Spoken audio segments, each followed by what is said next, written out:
अस्सलाम वालेकुम। पास आवाज़ आ रही है तो मुझे मैसेज कर दें, हम लेक्चर स्टार्ट करें।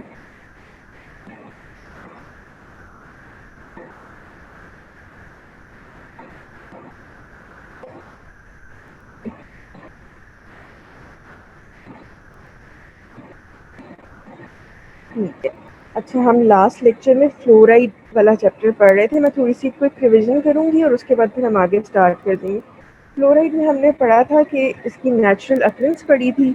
नेचुरल अकरेंस इसकी मेनली ये थ्रू वाटर, पानी में ज़्यादा होता है, सी फूड में होता है, फ्रूट्स वेजिटेबल्स में होता है। फिर हमने पढ़ा था कि इसका मेटाबॉलिज्म क्या है, एब्जॉर्प्शन कहाँ पे होती है, एक्सक्रीशन कैसे होती है। एक्सक्रीशन मेनली इसकी किडनी के थ्रू होती है, बाकी स्वेट के थ्रू होती है। एब्जॉर्प्शन इसकी गट में होती है और ज़्यादा जो मेन एब्जॉर्प्शन इसकी होती है वो एनामल में और बोन्स में होती है। फिर हमने इसमें पढ़ा था कि what are the main sources of fluoride. तो सोर्सेज में हमारे पास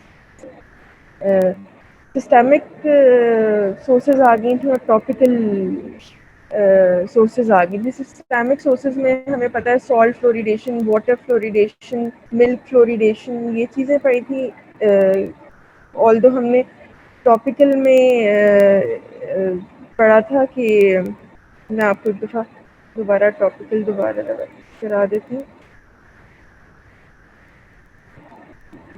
टॉपिकल में हमारे पास APF था, acidulated phosphate fluoride.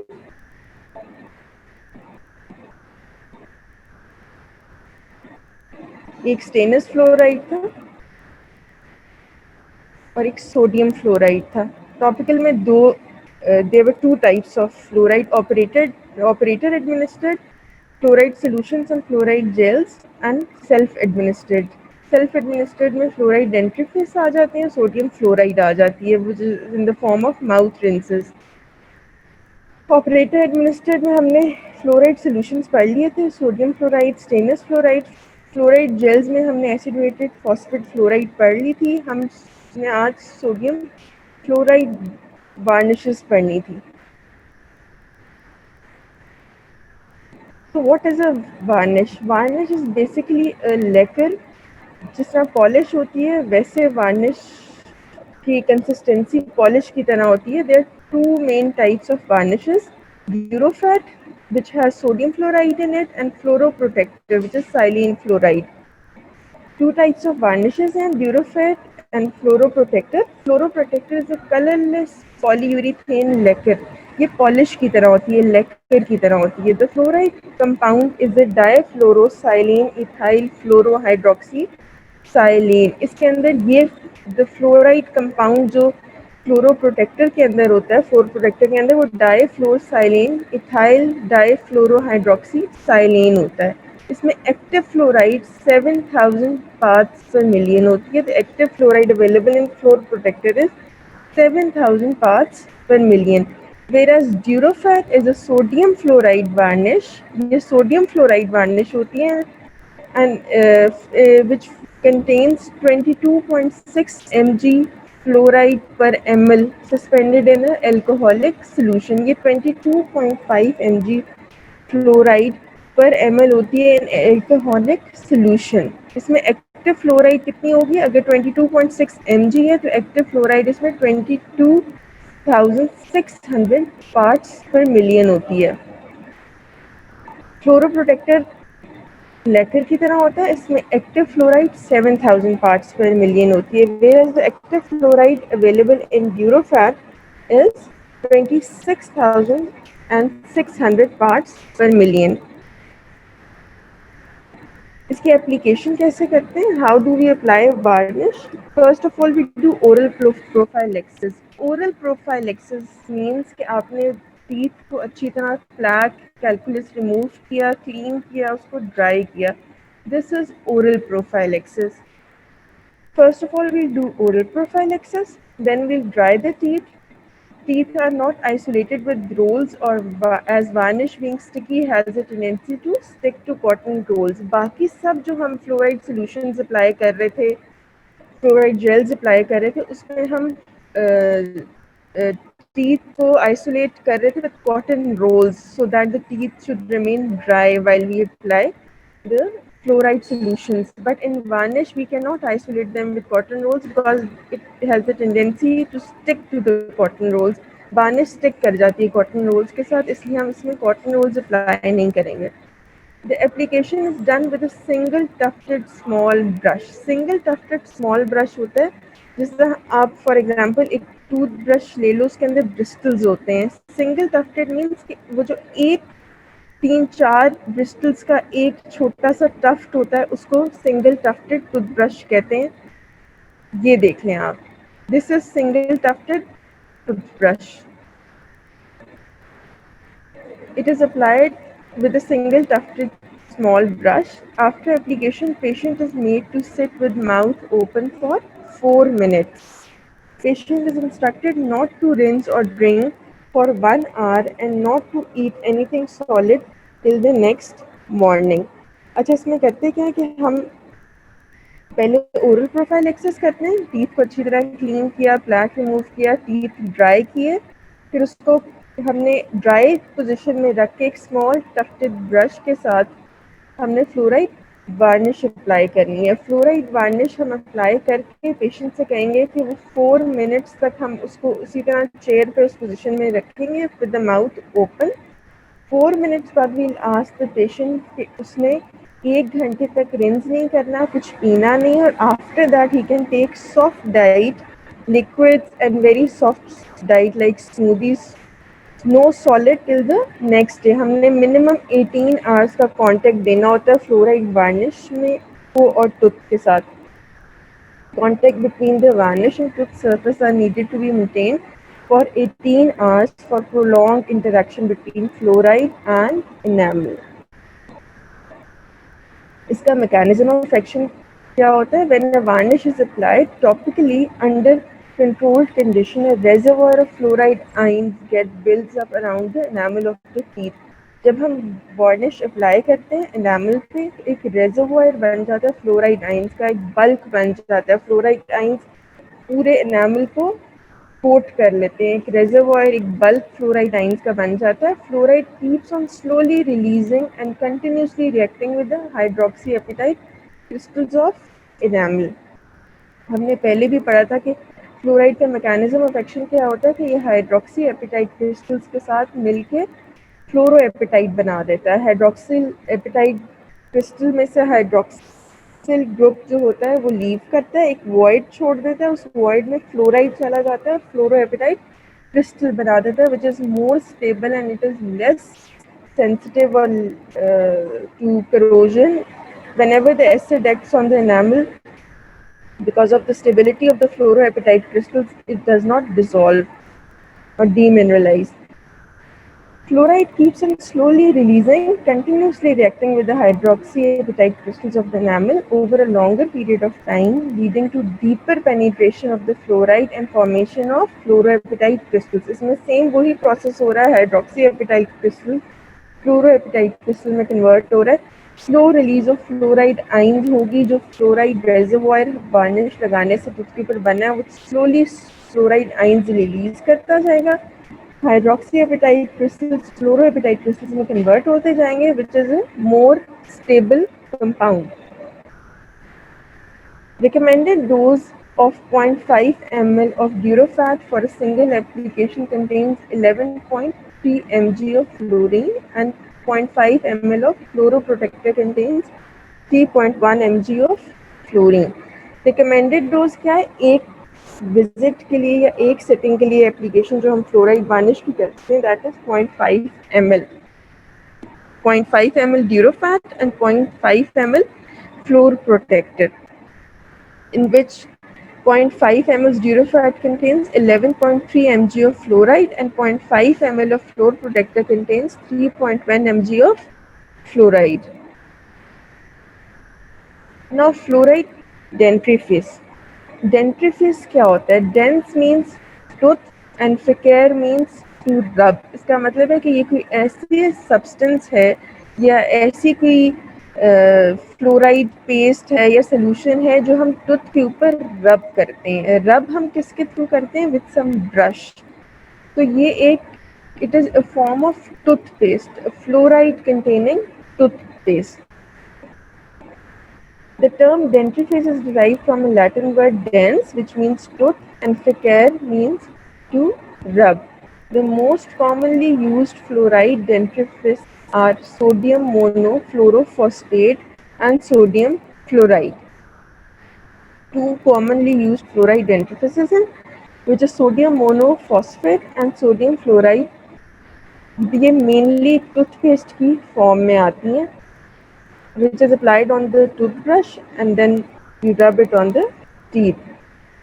Monofluorophosphate dentifrice are considered to have more advantage over sodium fluoride and stannous fluoride because it has neutral pH, greater stability to oxidation and hydrolysis, greater shelf life, increased availability of fluoride, and no staining of teeth.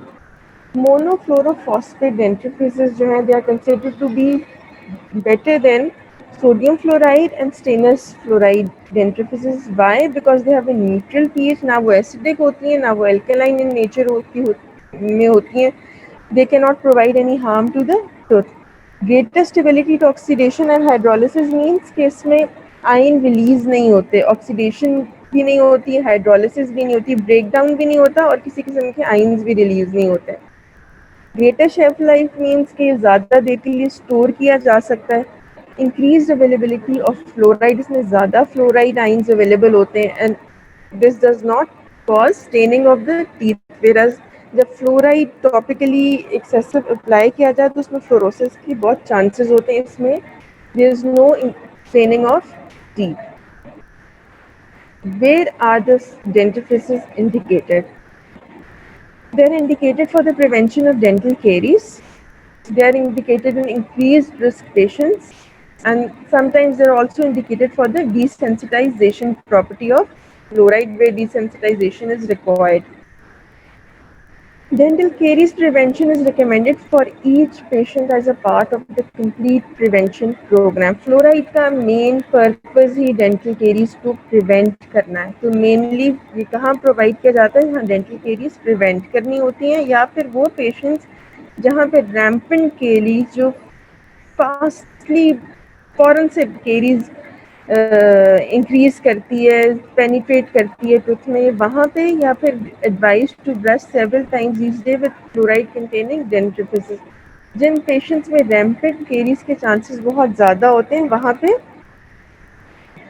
they are advised to brush the teeth with fluoride dentifrices. Desensitization. Certain dentifrices containing fluoride have desensitizing properties. Desensitizing properties का मतलब होता है कि उनमें they reduce the sensitivity of the tooth. For example, जहाँ गर्म ठंडा लोगों को ज़्यादा लगता है, कुछ स्टडीज़ में ऐसा देखा गया है कि by applying fluoride, sensitivity tooth की कम हो जाती है. So it has desensitizing properties as well. Preparations. Fluoride dentifrices are available as gels or paste. Gels और paste की form में होती हैं. Sodium fluoride and sodium monofluorophosphate dentifrices are approved currently. Approved अभी तक sodium fluoride and sodium monofluorophosphate dentifrices हैं. अभी तक gel और paste की form में होती हैं. We have to apply it on the toothbrush and then we have to apply it on the teeth. इसका procedure क्या है? The recommended procedure for dental fluoride dentifrices is, first of all, we select an approved fluoride containing dentifrice. Place a small amount of dentifrice on the toothbrush tips. Use only a small amount the size of a pea. Spread dentifrices over the tea with a light touch of brush. Proceed with correct brushing. Keep dentifrice container out of reach of children. आपने क्या करना है कि आपने कोई भी recommended, जो आपके dental surgeon ने fluoride toothpaste पहले recommend की, फिर how will you use it? You will apply a pea size of that toothpaste or a dentifrice on a toothbrush and you will rub it on the teeth.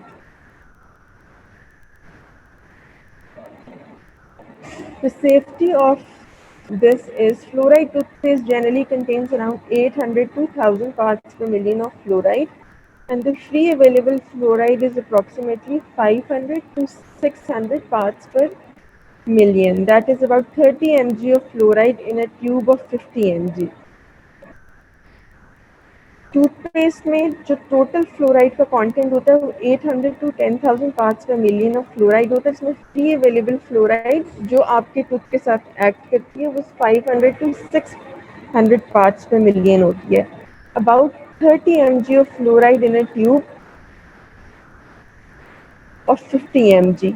mgs में अगर हम consider करेंगे तो 30 mg fluoride होगी इन 50 mg of tube. और अगर हम parts per million में करेंगे तो 500 to 600 पार्ट्स पर मिलियन होंगे इन 8,000 और 800 और 1000 parts per million of fluoride. Recommendations for use of fluoride.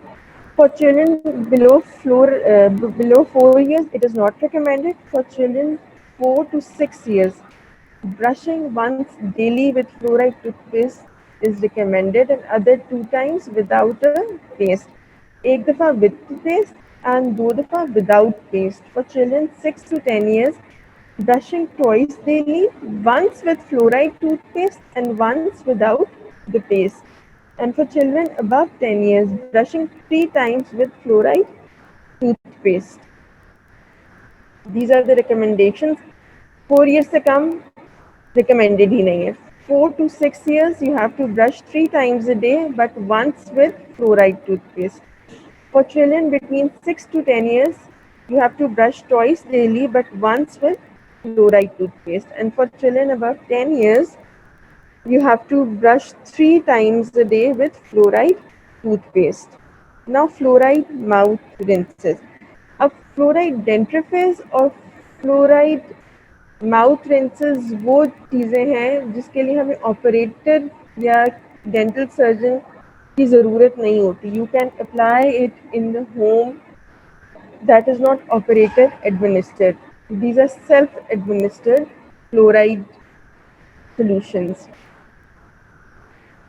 Now, what is fluoride mouth rinse? Fluoride mouth rinsing is a practical and effective means for self-application of fluoride. The only person excluded from the practice of this method are children under 6 years of age,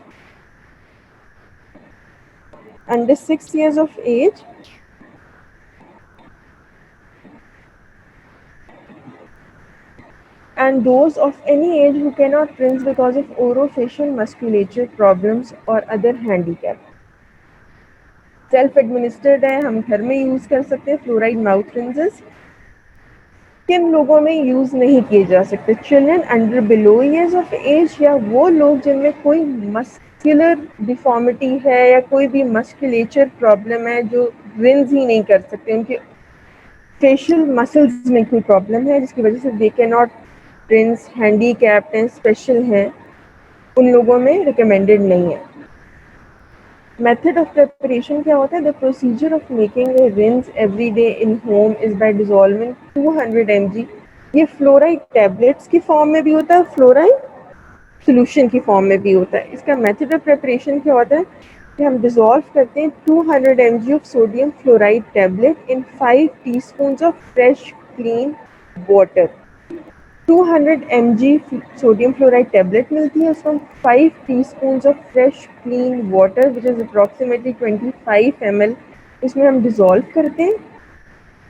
और ये 5 teaspoons जो होती हैं ये 4 बंदे घर के use कर सकते हैं. एक एक टीस्पून से हमने रिंस करना होता है, ज़्यादा अमाउंट में नहीं लेते.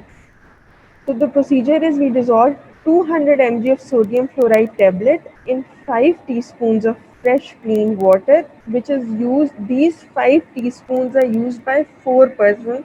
तो per person almost 1 teaspoon आएगी. वो हमने यूज़ कैसे करनी है? The method of use is to rinse daily with 1 teaspoon 5 ml after brushing before bed. Swish between teeth and lips tightly closed for 60 seconds and then expectorate. Fluoride rinses can be used as daily mouth rinse by community and fortnightly in schools. हमने इसको use कैसे करना कि daily 1 teaspoon after brushing, रात को जब brush किया उसके बाद हमने 1 टीस्पून जो सोल्यूशन प्रिपेयर किया हुआ है वो 1 टीस्पून मुंह में लेके उसको स्विश करना है। स्विश एंड स्वॉलो टेक्निक मैंने आपको पहले भी सॉल्यूशंस में बताई थी फ्लोराइड की। वी टेक द पेस्ट और solution in the mouth and we swish it between the teeth, and we make sure that the fluoride which we are rotating in our mouth is applied to all the teeth. हमने उसको ऐसे swish करना है कि वो lingual side पे भी act करे, बकल साइड पे भी एक्ट करे, लेबियल साइड पे भी एक्ट करे, सारी सर्फेसेस ऑफ द टीथ को कोट करें। हमने 60 सेकेंड्स तक उसको स्विश करते रहना and then we spit it. ये इसकी for adults it is a daily routine. Daily ये माउथ रिंसेस हमने यूज़ करने हैं by the community and fortnightly once in 2 weeks और वंस इन 14 डेज हमने स्कूल में प्रैक्टिस कराना है। What are the advantages of fluoride rinses? 30 to 40% of the average reduction in dental caries is seen. Disadvantages क्या है? It requires community participation. Self administered है, आप इस पर चेक नहीं रख सकते, so you need community participation in this.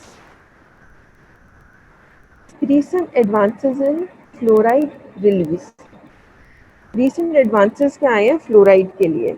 Observations have suggested that sustained release of fluoride from an intraoral device could be an approach for the control of dental caries in session groups. Such a device has now been developed, which consists of a central depot of sodium fluoride intimately mixed with a plastic copolymer and surrounded by a rate controlling membrane. अब जो recent advances हैं fluoride application की वो क्या आई है कि इन्होंने एक device बनाई है. Basically that device contains sodium fluoride. Sodium fluoride है which is surrounded by a rate controlling membrane.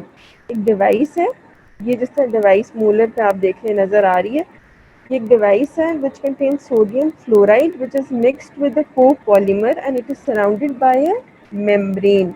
इस membrane का क्या होता है? ये membrane control करती है the release of fluoride.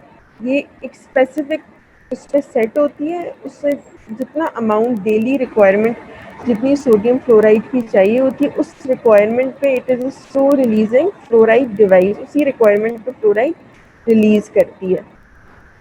Fluoride diffuses out at a rate that is controlled by the thickness of the membrane and the exposed surface area of the device. वो thickness of the membrane पे depend करता है, वो control करती है fluoride का release in the oral cavity. Device can release fluoride at the rate from 0.02 to 1 mg per day for up to 6 months. ये device 6 months तक आप patient के माउथ में रख सकते हो और इसका कंट्रोल्ड रिलीज ऑफ फ्लोराइड होता है which is from the rate which rate is from 0.02 to 1 mg per day.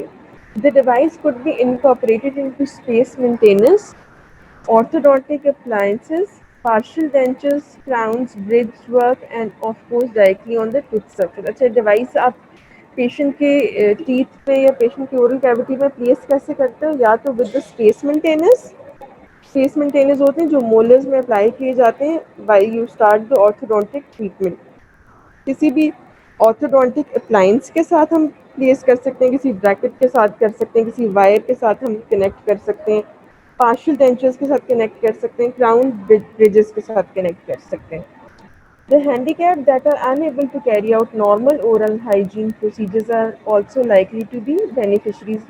Mostly ये डिवाइस जो है ये उन हैंडीकैप या स्पेशल लोगों के लिए जो खुद अपनी ओरल हाइजीन मेंटेन नहीं कर सकते, उनके लिए ये डिवाइस होती है so that they can get the benefit out of it.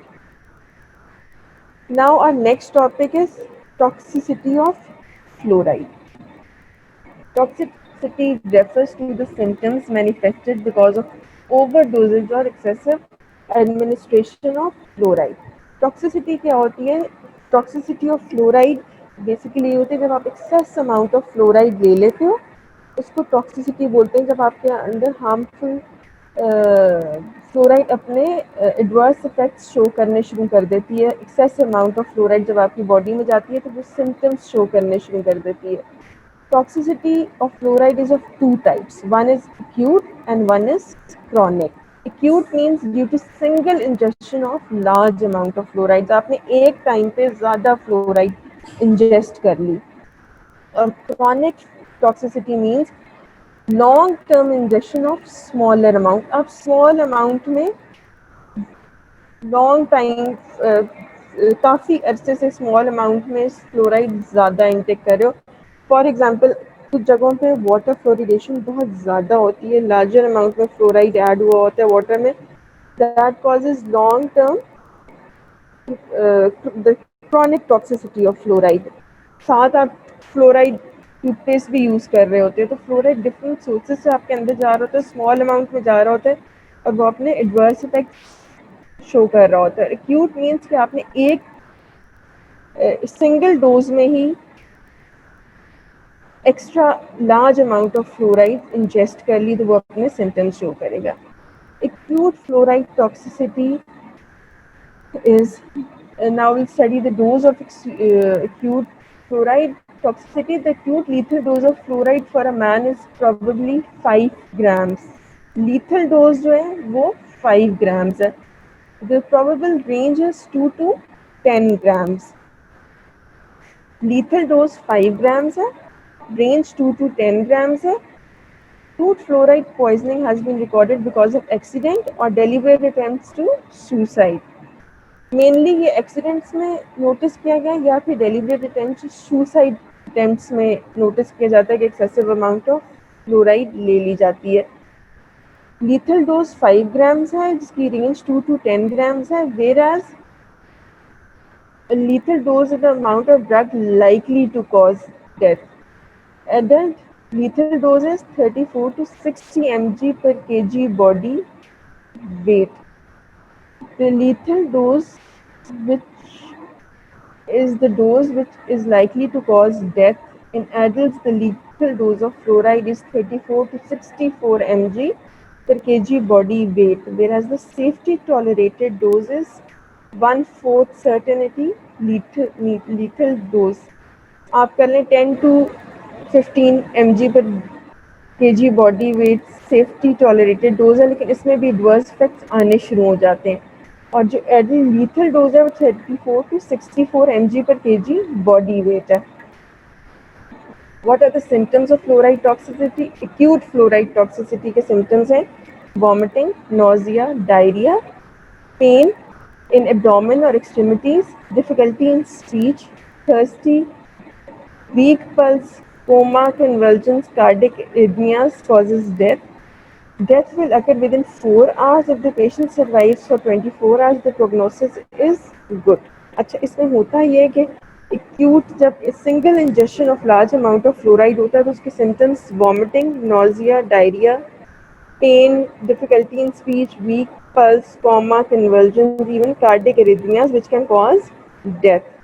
Death within 4 hours हो जाती है। और अगर पेशेंट 24 आवर्स सर्वाइव कर जाता है, लीथल डोज को सर्वाइव कर जाता है, 24 आवर्स तक जिंदा रह लेता है, तो उसकी प्रोग्नोसिस अच्छी होती है, उसके बचने के चांसेस ज़्यादा होते हैं।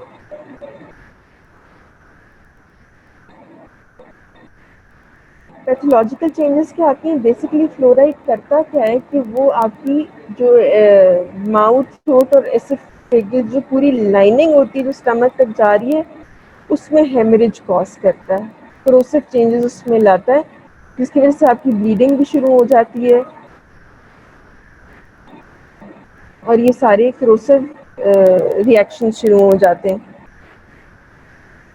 So the main pathological changes which acute fluoride toxicity causes are mainly the corrosive changes, hemorrhagic changes in the stomach, and changes in duodenum, small intestine, and large intestine. What is the treatment of acute toxicity of fluoride? Treatment mainly milk or egg can be given. This serves two purposes: protect upper gastrointestinal tract from chemical burns and provide calcium that acts as a binder for fluoride, lime water, aluminium hydroxide gels and vomiting. अच्छा, इसकी treatment ये होती है कि आप milk देते हो या एग देते हो पेशेंट को। उसका होता क्या है कि जब आपके हेमरेजेस और क्रोसिव पूरी ड्यूडेनम और स्टमक और अपर लाइनिंग ऑफ द जीआई में सारी क्रोसिव रिएक्शन हुआ होता है, मिल्क जब हम देते हैं तो वो उससे केमिकल बर्न्स जो हुए होते हैं वो प्रोटेक्ट करता है, उसको कोट कर लेता है, उसमें थोड़ा रिलीफ आता है। दूसरा, मिल्क में कैल्शियम होता है। कैल्शियम हमने बताया था कि जब मेटाबॉलिज्म में हमने पढ़ा था कि व्हेन कैल्शियम इज प्रेजेंट तो फ्लोराइड एब्जॉर्ब नहीं होता, फ्लोराइड की एब्जॉर्प्शन डिले हो जाती है in the presence of calcium in the body. जब हम मिल्क या कोई भी कैल्शियम फ्लोराइड के साथ इंजेस्ट करते हैं उसकी एब्जॉर्प्शन कम हो जाती है, इसलिए we try to give calcium in acute toxicity. Lime water भी देते हैं, एल्यूमिनियम हाइड्रोक्साइड जेल्स देते हैं, कोशिश करते हैं कि पेशेंट को वॉमिटिंग करवा दें तो दैट जिसने इंजेस्ट किया हुआ है वो निकल आए। हॉस्पिटल में क्या इसका मैनेजमेंट होती है, कार्डिक मॉनिटरिंग। आप कार्डिक एरिथमियास के लिए कार्डिक मॉनिटर करते हैं उनको। पेशेंट्स को गैस्ट्रिक लेवाज वॉश कर देते हैं, स्टमक वॉश करते हैं, ओरल और आईवी कैल्शियम ग्लूकोनेट देते हैं सो दैट वो उसकी एब्जॉर्प्शन होने दे फ्लोराइड की। यूरिन आउटपुट इंक्रीज कर देंगे। Basically fluoride is excreted through the kidneys in the form of urine. जब यूरिन आउटपुट इंक्रीज कर देंगे तो यूरिन से थ्रू फ्लोराइड एक्सक्रीट होने शुरू हो जाएगा। जनरल सपोर्टिव मेजर्स पेशेंट के स्टार्ट्स देखेंगे, आईवी उसको मेंटेन करेंगे, जनरल मेजर्स बाकी जो हम करते हैं वो करेंगे। Now what is this was acute toxicity of fluoride. Acute toxicity जो है that can cause death within 4 hours of ingestion of a single large dose. So acute is more dangerous than chronic fluoride toxicity. Chronic fluoride toxicity क्या होता है कि we take small amount of fluoride for a longer period of time which causes side effects or adverse effects on the enamel or on the bones of the individual. Enamel पे acute chronic fluoride toxicity के क्या effects होते हैं? The influence of chronic fluoride intoxication is on the structure of enamel in the development of mottled enamel. हमने पढ़ा था कि जब तो excess fluoride ingest करते हैं systemically तो mottling of enamel हो जाती है। What is mottling of enamel? Fluorosis में हमने इसकी स्टेजेस पढ़ी थी जब हमने फ्लोराइड ग्रीन फ्लोरोसिस इंडेक्स पढ़ा था कि इसमें इनिशियली वाइट स्पॉट्स पड़ते हैं, फिर ब्राउन स्पॉट्स पड़ते हैं, मॉटलिंग हो जाती है, डिस्कलरेशन ऑफ एनामल हो जाती है, ब्रेटन्स डीमिनरलाइजेशन ऑफ एनामल हो जाती है। Characterized by minute white flakes, yellow or brown spots scattered irregular over the surface. Fluoride की वही सारी स्टेजेस हमने जो पढ़ी थी वही इनिशियली वाइट स्पॉट्स फॉर्म होने शुरू होते हैं, फिर वो येलो स्पॉट्स में कन्वर्ट हो जाते हैं और फिर वो डीमिनरलाइजेशन ऑफ एनामल शुरू हो जाती है जिसमें येलो एरिया ज़्यादा एनामल के ऊपर आ जाता है। Fluorosis occurs symmetrically within dental arches. Symmetrical होता है क्रॉनिक फ्लोरोसिस, जाहिर है जब हम सिस्टमिकली ज़्यादा इंजेस्ट कर रहे हैं फ्लोराइड तो वो सिमेट्रिकली एक्ट करेगा अपर और लोअर टीथ पे। Premolar are mostly affected and permanent teeth are mostly affected, although mottling is also seen in primary teeth. Primary teeth में भी देखी जाती है लेकिन permanent teeth are mostly affected. Premolar teeth में फिर premolar सबसे ज़्यादा affect होते हैं। Now what is the treatment of mottled enamel? हमने देख लिया कि mottled enamel इस तरह होता है, अब हमने teeth ठीक करने, इनकी appearance ठीक करनी है। माइल्डर फॉर्म जिसमें वाइट स्पॉट्स पड़े होते हैं वो with in time when you restrict the amount of fluoride intake तो वो खुद से ही चले जाते हैं। whereas the removing minor stains by grinding or polishing can be done, या उसकी एचिंग करेंगे पॉलिशिंग करेंगे तो जो माइनर स्टेन्स होते हैं वो चले जाते हैं। इसकी ब्लीचिंग करते हैं। ब्लीचिंग हम किस डेंटल प्रैक्टिस में सोडियम हाइपोक्लोराइड से करते हैं। Bleaching is done. Use of composite as a filling material हम यूज करते हैं। Use of veneers, what is veneers? Veneers ये होता है, ये हम कैपिंग होती है ना, यू विनेयर्स यूज करते हैं, these are basically used for the aesthetic purposes. This is etching, जो हम एचिंग करेंगे पेशेंट की, इस तरह हम विनेयर्स अप्लाई करेंगे. अच्छा, वो एनामल पे साइड इफेक्ट्स है क्रॉनिक फ्लोराइड टॉक्सिकेशन के. Secondly, the fluoride also acts on the skeletal system, bones of the body. पे इनका क्या adverse effect होता है? Vague pains in small joints of the hand and feet, knee joints, joints in the spine. ये mainly pain cause करता है joints of the body पे, small joints पे ज़्यादा effect करता है. Stiffness of the spine occurs because of chronic intoxication and difficulty in walking. Rigidity of thoracic cage. Thoracic cage जब आपका rib cage जिसको आप कह लें, जब ये rigid हो जाएगा तो आपको dyspnea होगा, difficulty in breathing. तो बेसिकली स्केलेटल सिस्टम में ये क्या करता है कि ये रिजिडिटी ऑफ बोन्स कर देता है, स्पाइन को भी स्टिफ कर देता है, थोरेसिक केज को भी स्टिफ कर देता है. डिफिकल्टी आपके लिए वॉकिंग में डिफिकल्टी हो जाती है, ब्रीदिंग में डिफिकल्टी हो जाती है. पेन कॉज करता है small joints of hand, feet, knee और स्पाइन. किडनी फिक्स का क्या इफेक्ट होता है? इट में एग्रीवेट रीनल डिजीज. अगर ऑलरेडी किसी पेशेंट में रीनल प्रॉब्लम चल रही है तो ये इसको एग्रीवेट कर देता है, because it is mainly excreted through the kidney. This was toxicity of fluoride. There are mainly two types of toxicity: acute and chronic. Acute is because of the ingestion of single large dose, and chronic is due to the ingestion of small doses of fluoride on a longer period of time.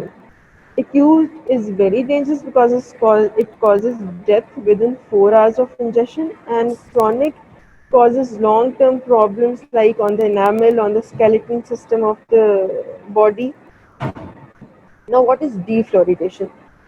Defluoridation से आपको पता चल रहा है कि fluoridation क्या होता था.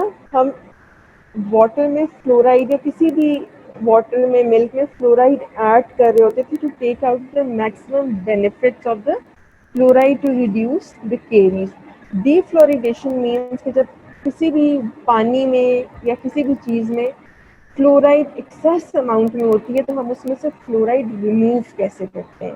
फ्लोराइड को रिमूव करना is known as defluoridation. It is a very expensive process. The need to fluoridate water supply to reduce dental caries is balanced by a similar need to remove excessive amount of fluorides from naturally fluoridated waters. हमने पढ़ा था कि हमारे पास कुछ springs में, कुछ areas में water fluoridation already water उस एरिया का होता ही उसमें फ्लोराइड ज़्यादा है. कुछ जगहों पे वैसे ही फ्लोराइड की क्वांटिटी पानी में ज़्यादा होती है, उसमें से हमने एक्सेस अमाउंट रिमूव करना होता है. Normal amount of fluoride which is 1 parts per million of fluoride अगर हम इंजेस्ट करते हैं, it is beneficial for us because it reduces the chances of dental caries. But if excess amount is present, it will cause chronic fluoride toxicity, and we have to remove fluoride from water. Defluoridation of water is more than 10 times as expensive as fluoridation. It is a very expensive process. Methods क्या होते हैं? एक basic method होता है डिफ्लोरिडेशन का. उस method में होता है कि the ideal method to defluoridate an area is to blend the water from the well with the excess amount of fluorine with another water supply deficient in fluorine. जो simple method है वो ये है कि हम एक ऐसे एरिया का वाटर जिस एरिया में फ्लोराइड ज़्यादा है, उस एरिया के पानी को हम ऐसे एरिया के पानी के साथ ब्लेंड कर दें जिसमें फ्लोराइड कम है. इसके लिए हमें सिर्फ कनेक्टिंग पाइप्स चाहिए होंगे. हमारा और कोई ये इतना एक्सपेंसिव मेथड नहीं है. इसमें हमने सिर्फ 2 एरियाज़ के पानी को आपस में ब्लेंड कर देना. इसके एडवांटेज क्या है कि इसमें एक्सपेंडिचर कम है, इट इज़ नॉट एक्सपेंसिव, हमें सिर्फ कनेक्टिंग पाइप्स चाहिए.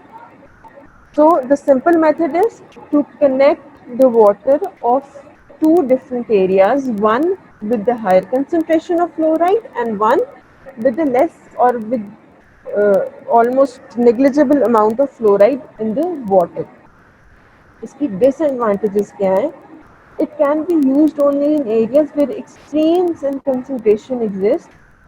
मतलब कि ये इसकी डिसएडवांटेज ये है कि हमें वो दो पानी कनेक्ट करने होंगे जिसमें एक्सट्रीम्स हो, एक वो पानी जिसमें एक्सट्रीम या एक्सेसिव अमाउंट ऑफ फ्लोराइड और एक वो पानी जिसमें बिल्कुल फ्लोराइड प्रेजेंट ना हो, तो हमें ये एक्सट्रीम्स नहीं मिलती। इसलिए इसकी सबसे बड़ी डिसएडवांटेज यही है कि हमें एक्सट्रीम कंडीशंस नहीं मिलती। Hence, alternative chemical methods need to be used. इसलिए हमें chemical methods use करने चाहिए। ये हमारा basic method था in which we connect the two different areas together through connecting pipes, and we defluoridate water. The other methods are chemical methods in which we have additive method. Additive method में क्या करते हैं? In this method, chemicals are added to precipitate the fluoride, and then the fluoride is passed through mixing basins, flocculation units, setting basins and filtering beds. अच्छा, additive method से हमें ये पता चल रहा है कि हम इसमें addition कर रहे हैं। केमिकल्स की एडिशन करेंगे हम पानी में। कौन कौन से केमिकल्स यूज होते हैं इसमें? Lime which is calcium oxide, magnesium compound dolomite, and aluminium sulphate which is LM. ये तीन किस्म के केमिकल्स यूज होते हैं, ये हम पानी में ऐड करते हैं। जब हम ये पानी में ऐड करते हैं तो ये प्रेसिपिटेट फ्लोराइड प्रेसिपिटेट्स की फॉर्म में अपेयर हो जाती है। जब ये प्रेसिपिटेट्स की फॉर्म में अपेयर होती है तो हमने पहले भी वाटर फिल्ट्रेशन में पढ़ा था कि ये मिक्सिंग बेसिन्स में डालते हैं जहाँ पे इनकी मिक्सिंग होती है, केमिकल की पानी के साथ मिक्सिंग होगी। फ्लॉक्यूलेशन यूनिट्स में फिर ये जाएंगे। फ्लॉक्यूलेशन क्या होता था? स्लो मिक्सिंग और slow stirring of that water. पहले मिक्स किया केमिकल, उसके बाद उसकी स्लो स्टिरिंग की। जब स्लो स्टिरिंग हो गई तो ड्यूरिंग स्लो स्टिरिंग हमारे पास प्रेसिपिटेट्स बन जाएंगे। फ्लॉक्यूलेशन यूनिट्स में प्रेसिपिटेट्स बन जाएंगे। फिर हम उसको सेटिंग बेसिल्स में आगे ट्रांसफर करते हैं जहाँ पे प्रेसिपिटेट्स सेट हो जाते हैं और फ्लोर जो क्लीन वाटर होता है वो ऊपर आ जाता है। फिर फिल्टरिंग बेड्स के थ्रू प्रेसिपिटेट्स फिल्टर हो जाते हैं और क्लीन वाटर निकल जाता है। This is the method of fluoride defluoridation. In this method, chemicals are added in water. The chemicals used are lime, magnesium compounds, and aluminum sulfate. First of all, we add the chemical in the water. After that, flocculation is done, which is slow stirring, in which precipitates will form. That precipitates will settle, and clean water will be filtered through the filtering beds. इसमें कोई चीज़ clear ना हुई हो तो मुझे बता दें। अभी तक कोई भी चीज़ क्लियर नहीं हो तो मुझे बता दें। उसके बाद ये एडिटिव मेथड था। अब आ जाता है adsorption method. Now what is adsorption method? Adsorption method ये होता है कि the water rich in fluoride is run over contact beds where the fluoride is removed by ion exchange. अब इसमें ये होता है कि ये हम डिफरेंट केमिकल्स ले लेते हैं, उसको हम एक लार्ज एरिया पे स्प्रेड कर देते हैं और उस सारे केमिकल्स के थ्रू हम वाटर को कांटेक्ट में लाते हैं। जब वाटर कांटेक्ट में आता है आयन एक्सचेंज के थ्रू फ्लोराइड उसमें से रिमूव हो जाता है। This is a very very expensive method and it is not use, क्योंकि इतना लार्ज एरिया। कॉन्टेक्ट बेड्स को आप एग्जांपल ले लें कि बड़ी बड़ी ट्रेज जिस तरह होती हैं उसमें हम कोई भी केमिकल जो यूज़ हो रहा होता है वो स्प्रेड कर देते हैं, उसके ऊपर से हम फ्लोराइड वाटर पास करते हैं so that all the water comes in contact with that chemical and the fluoride is remove. इतना पहले एरिया अवेलेबल नहीं होता। एरिया अवेलेबल हो भी तो जो केमिकल्स इसके लिए यूज होते हैं वो बहुत ज़्यादा एक्सपेंसिव होते हैं, इसलिए ये मेथड यूज ही नहीं होता। The chemical use in adsorption methods are synthetic hydroxyapatite, ion exchange resin, activated alumina, polystyrene, defluorone, and magnesia. These are the chemicals used for adsorption methods, which are extremely expensive. Now, what is Nalgonda technique? Nalgonda technique is the technique in which Chemicals like lime, bleaching powders and filtering alum is added in sequence to the fluoride water. The fluoride is then passed through the flocculation, sedimentation and filtration chambers.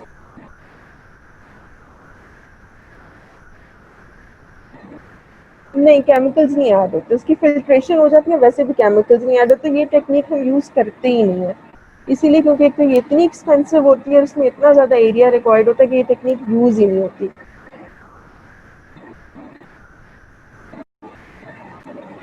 The chemicals lime, bleaching powder and filtrum alum is added in sequence to the fluoride water. The water is then passed through the flocculation, sedimentation and filtration. अब ये जो latest technique which is being used in many countries is known as Nalgonda technique. इस technique में होता है कि हम chemicals add करते हैं like lime, bleaching powder and filtering alum fluoridated water में. जब हम ये केमिकल्स ऐड करते हैं तो इसमें वही हम सारा प्रोसेस रिपीट करते हैं. पहले हमने केमिकल्स ऐड किए, फिर उसकी फ्लोकुलेशन की, इस फ्लोकुलेशन प्रोसेस में प्रेसिपिटेट्स बन जाएंगे, वो सेडिमेंटेशन प्रोसेस में सेटल हो जाएंगे और फिल्ट्रेशन चैम्बर से वाटर फिल्टर होके निकल जाएगा. This is the technique which is being used in many countries nowadays, known as Nalgonda technique. अच्छा, this was all about today. अभी कोई भी चीज़ क्लियर नहीं है तो मुझे बताएं.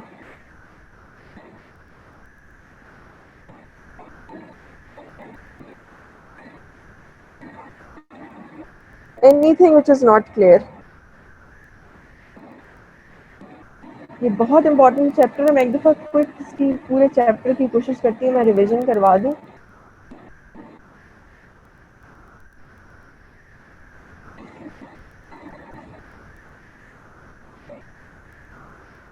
कोई चीज़ क्लियर नहीं है मुझे बताएं. Anything which is not clear.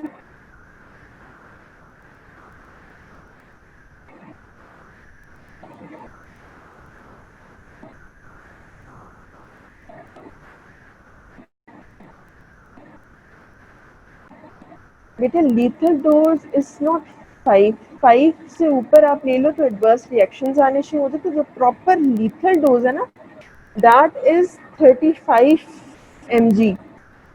वो तो 35 mg है. ये लीथल डोज है जिस पर एडवर्स रिएक्शंस आने शुरू हो जाते हैं, वरना नॉर्मल डोज जो है वो आपकी 1.723 है. नॉर्मल डोज जो आपकी फ्लोराइड की है वो 1.723 है. लीथल डोज 5 से ऊपर आपको नहीं लेनी चाहिए. रिएक्शंस है ना, मैक्सिमम तो आप 35 लो तो उस पर एडवर्स रिएक्शंस आने शुरू हो जाते हैं. नॉर्मल रेंज है आपकी 1.723 है. पानी में इट्स 1.5 mg. थ्रू वाटर जो आप नॉर्मल आपकी डेली यूज़ किया that is 1.5 mg. And through food it is almost 1, तो आपकी टोटल बन जाती है 1.723 mg daily intake of fluoride.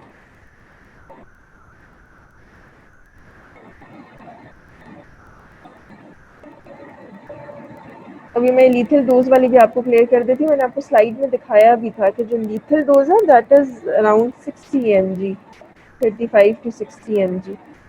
अच्छा, एक दफ़ा एक क्विक रिविजन कर लेते हैं. हमने इसमें हिस्ट्री पढ़ी थी फ्लोराइड की. फ्लोराइड में हुआ क्या था, डॉक्टर मैके थे, he went to Colorado and he saw that there were fluoride stains on the teeth of Colorado or teeth of the people of Colorado Springs. He was surprise to see कि वो majority 90% of the people जो इस area में resided कर रहे थे उन सब के टीथ पे वो स्टेन था. उस स्टेन को वो कोलोराडो स्टेन कहते थे. फिर उन्होंने डॉक्टर ब्लैक के पास गए, फर्दर रिसर्च की, फिर डॉक्टर डीन्स ने ये कंक्लूड किया कि this is sorosis and this is because of the increased amount of fluoride in the water. And he further gave deans fluorosis index और आगे फर्दर उन्होंने काम किया. ये आउटलाइन थी. फिर हमने मेटाबॉलिज्म ऑफ फ्लोराइड पढ़ा था. मेटाबॉलिज्म ऑफ फ्लोराइड एब्जॉर्प्शन जो है वो फ्लोराइड की किस तरह होती है, उसकी एक्सक्रीशन थ्रू किडनीज होती है, स्वेट होती है, मेनली थ्रू किडनीज होती है. एब्जॉर्प्शन मेनली फ्लोराइड की टीथ में होती है, उसके बाद बोन्स में होती है. फिर हमने mechanism of action of systemic fluorides पढ़ा था. सिस्टेमिक फ्लोराइड्स के मेनली 4 मैकेनिज्म ऑफ एक्शन थे। ये हमने सोर्सेज ऑफ फ्लोराइड पढ़ी थी। Fluoride is mainly in the form of calcium fluoride, in the form of fluoroapatite crystals, or in the form of aluminium fluoride, which is also known as cryolite. Daily intake हमारा adult का 1.7 to 3.3 mg है, ठीक है। 1.5 mg through water and 0.2 to 1.8 mg through food. हमने absorption पढ़ ली, mainly teeth में होती है। एक्सक्रीशन मेनली किडनी से होती है। ऑस्टियस टिश्यू में भी एब्जॉर्ब होता है। हिस्ट्री बैकग्राउंड हमने देख लिया कि डॉक्टर मैके ने मेनली कोलोराडो स्प्रिंग्स में जाके इस पर रिसर्च की थी।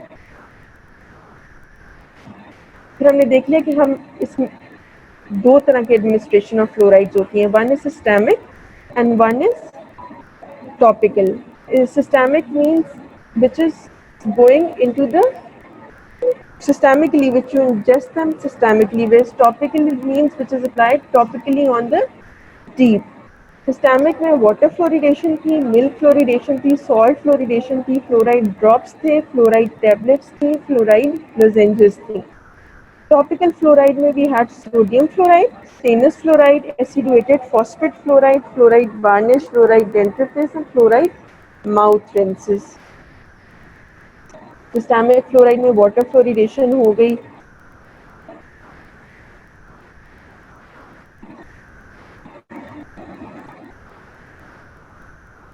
सॉल्ट फ्लोरिडेशन हो गई,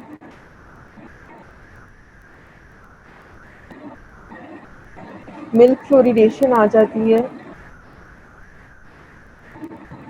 स्विश एंड सॉलो टेक्निक आपको पता है, स्विश एंड सॉलो, ये बहुत इंपॉर्टेंट क्वेश्चन है इसमें। In this technique the child chew the tablets and then swish it with the saliva in between the teeth for a minute before swallowing both the topical and systemic dosage of fluoride. Fluoride drops हैं। Mechanism of action हमने पढ़ा था कि mainly systemic fluorides के 4 types के होते हैं। Rendering enamel more resistance to acid dissolution, inhibition of bacterial enzyme systems, enzymatic action, and by reducing tendency of the enamel surface to absorb proteins, and modification in the size and shape of teeth। मैं आपको quick इसकी revision कराती हूँ। इसमें rendering enamel more resistance to acid dissolution क्या था कि basically आपका टूथ हाइड्रोक्सी एपेटाइट क्रिस्टल्स का बना होता है। हाइड्रोक्सी एपेटाइट क्रिस्टल्स में सेंटर में आपका हाइड्रोक्सिल आइन होता है, साइड्स पे उसके कैल्शियम आइन होता है, उसके साइड्स पे फॉस्फेट आइन्स होता है। आपने बेसिकली स्ट्रक्चर माइंड में रखना है।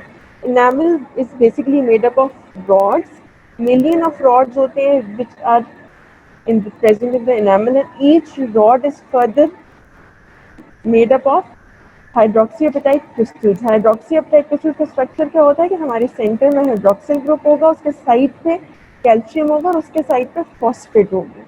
अब नॉर्मल रूटीन में ये सिमेट्री हम मेंटेन नहीं कर सकते। ऐसा नहीं हो सकता कि कैल्शियम के दोनों साइड्स पे हाइड्रोक्सिल ग्रुप आए। एक साइड पे हाइड्रोक्सिल ग्रुप होता है, एक साइड पे फॉस्फेट ग्रुप होता है। हाइड्रोक्सिल आइन इस फॉर्मेशन में निकल जाता है। जब हाइड्रोक्सिल आइन रिमूव होता है तो वहाँ पे एक वॉइड बन जाता है। फॉर एग्जांपल अगर कोई भी बैक्टीरिया एक्ट करेगा तो वो उस वॉइड पे एक्ट करेगा और डीमिनरलाइजेशन ऑफ द टूथ करेगा, विच फर्दर कॉजेस केरीज। अगर हम फ्लोराइड सिस्टेमिकली हमारे अंदर एक्सेसिव फ्लोराइड होगी या टॉपिकली अप्लाई की होगी, जिस भी फॉर्म में फ्लोराइड एक्सेस में प्रेजेंट होगी, तो हाइड्रोक्सिल आइन ग्रुप जब उधर से निकलेगा तो फ्लोराइड उस हाइड्रोक्सिल आइन ग्रुप का जो वॉइड होगा उसको फिल कर लेगी और हाइड्रोक्सी एपेटाइट क्रिस्टल्स को फ्लोरो एपेटाइट क्रिस्टल्स बना देगी, जो which are more stable to acid dissolution और जो बहुत स्टेबल होते हैं, डीमिनरलाइज नहीं होते। इस तरह ये केरीज प्रिवेंट करती है। सेकेंड इसका मेथड का सिस्टेमिक फ्लोरिडेशन का inhibition of bacterial enzyme system. Inhibition of bacterial enzyme system क्या होता है कि इसमें बैक्टीरिया को ग्लूकोज चाहिए होती है टू लिव। जो प्लांट में बैक्टीरिया होता है विच रिलीज एसिड, उसको ग्लूकोज चाहिए होती है to release its acid and cause the demineralisation of tooth. तो फ्लोराइड क्या करता है, अपटेक ऑफ बैक्टीरिया जो अपटेक बाय द प्लांट है उसको रेजिस्ट करता है, अपटेक ही नहीं होना देता। सो दैट जब वो बैक्टीरिया ही अवेलेबल नहीं होगा, जब प्लांट में वो सॉरी फ्लोराइड ये करता है कि प्लांट में अपटेक ऑफ ग्लूकोज इनहिबिट कर देता है। जब ग्लूकोज नहीं मिलेगी प्लांट में, जो बैक्टीरिया प्रेजेंट है उसको ग्लूकोज नहीं मिलेगी, वो फर्दर एसिड नहीं प्रोड्यूस करेगा और डीमिनरलाइजेशन नहीं होगी, केरीज नहीं होगी। समझ आ गई है? प्लांट में जो बैक्टीरिया उसको ग्लूकोज चाहिए होती है एसिड प्रोड्यूस करने के लिए, फ्लोराइड वो ग्लूकोज ही अपटेक नहीं होने देगा कि वो अपना एसिड प्रोड्यूस करे।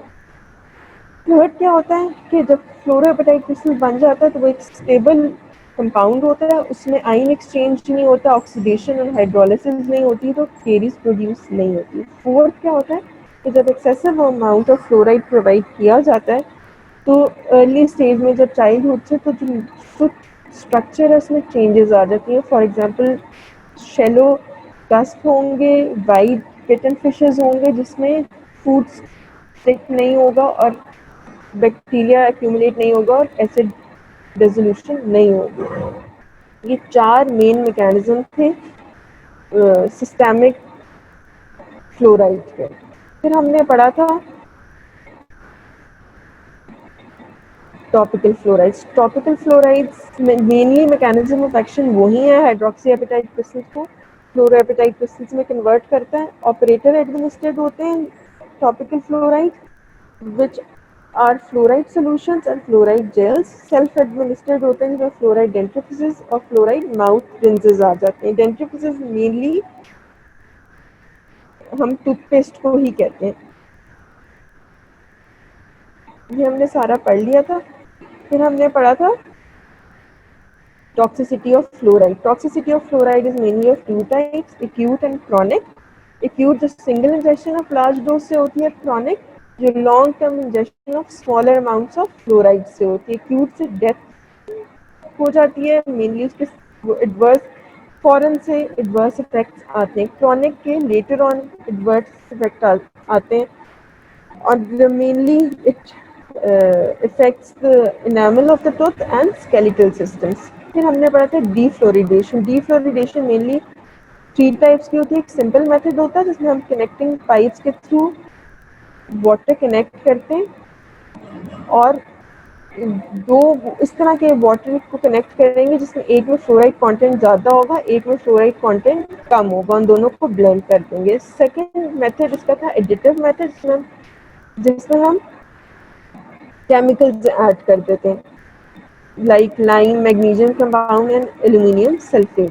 थर्ड मेथड एड्सॉर्प्शन मेथड था जिसमें fluoride water is run over contact beds and in this through ion exchange method fluoride is removed from the water. This is a very expensive method and it is not used. Nalgonda technique is the mainly technique which is being used in many countries. In this we add chemicals like lime, bleaching powder, filtrum alum to the fluoridated water and it forms precipitates and it is then filtered through the filtration chambers. So this was all about fluorine। ये chapter बहुत ही important है, आप लोगों ने बहुत अच्छा से ये प्रिपेयर करना है। 20% आपका पेपर इसी चैप्टर में से आ जाता है। 5 to 6 MCQs आ जाते हैं और 2 to 3 SCQs आपके फ्लोराइड वाले चैप्टर में से आते हैं। आप लोगों ने बहुत अच्छा प्रिपेयर करना है। कोई क्वेश्चन इस चैप्टर में से है तो मुझे बता दें, कोई चीज़ समझ ना आई हो। मेटाबॉलिज्म इसका मुश्किल था, मैंने आपको 2 दफ़ा पिछले लेक्चर में भी मेटाबॉलिज्म करा दिया, इस लेक्चर में भी करा दिए। कोई चीज़ ना समझ आई हो तो मुझे बता दें।